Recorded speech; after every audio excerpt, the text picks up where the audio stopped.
In the film Good Will Hunting, there's a scene where Robin Williams, who plays the psychiatrist, is starting to do therapy or trying with the Matt Damon character, who's got a huge chip on his shoulder and won't open up at all until Robin Williams, in responding to Matt Damon's description of having an alcoholic, physically and emotionally abusive father that was traumatizing, and of course helped him become silent, caused him to become closed up.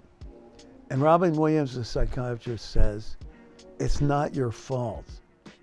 He repeats it, "It's not your fault. It's not your fault." And finally, the Matt Damon character breaks. And once he breaks, he's ready for therapy. What's the analogy?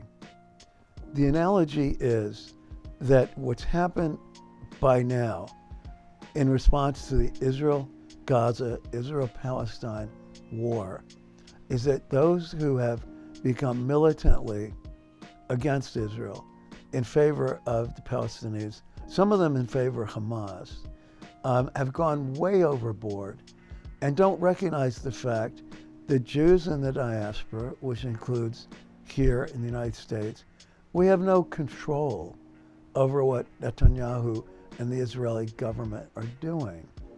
So any kind of implication that we are at fault or that we should be blamed, or that shaming American Jews, are shaming American Jews who care about Israel, are shaming every single Jewish institution in the United States, is ipso facto anti-Semitic, anti-Jewish, no matter what they say.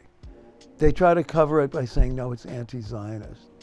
And they even use a lowercase z for Zionist, although it was some kind, as though it was some kind of disease, some kind of evil force. It's really just a form of nationalism, Jewish nationalism.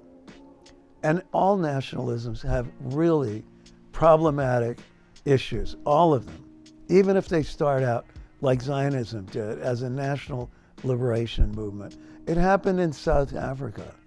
It happened everywhere where it starts out in a pure way and then gets hijacked.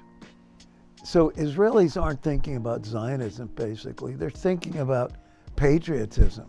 That's not the same thing as nationalism.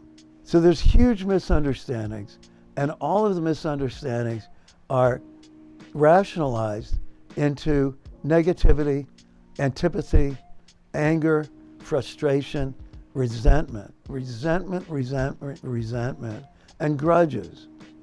And these people seem to have grudges that came way before this war.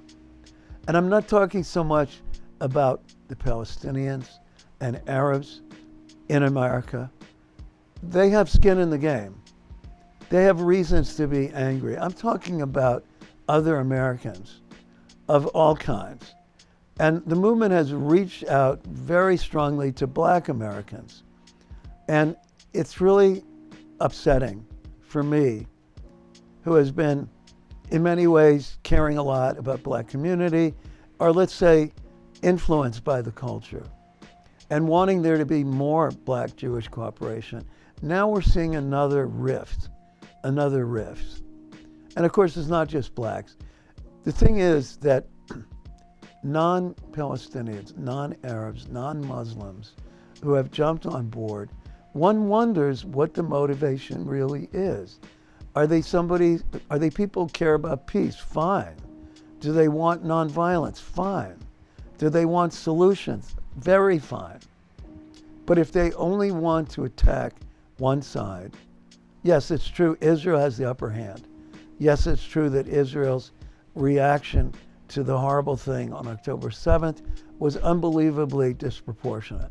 And that all of us, all thinking people, all rational people, all empathetic people want this war to stop, want Netanyahu out of power, including many, many American Jews.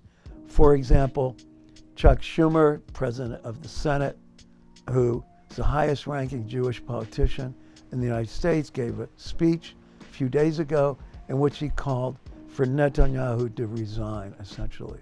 So we have plenty of reasons for people not to blame us. And the real reason is we don't have control. We don't have we have some influence maybe, but it's not our fault, okay? We're stuck with what the Israeli government is doing. The Israeli government is not beholden to us Jews in the diaspora.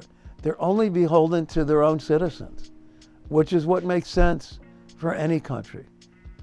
So the idea that Israel is some specially evil place, that the Israeli flag is seen as evil, is outrageous. And what I counter it with is that I want to go to one of those rallies holding both flags, the Palestinian and Israeli flag, because I see it 2 languages, 2 peoples, 2 nations, and 1 land.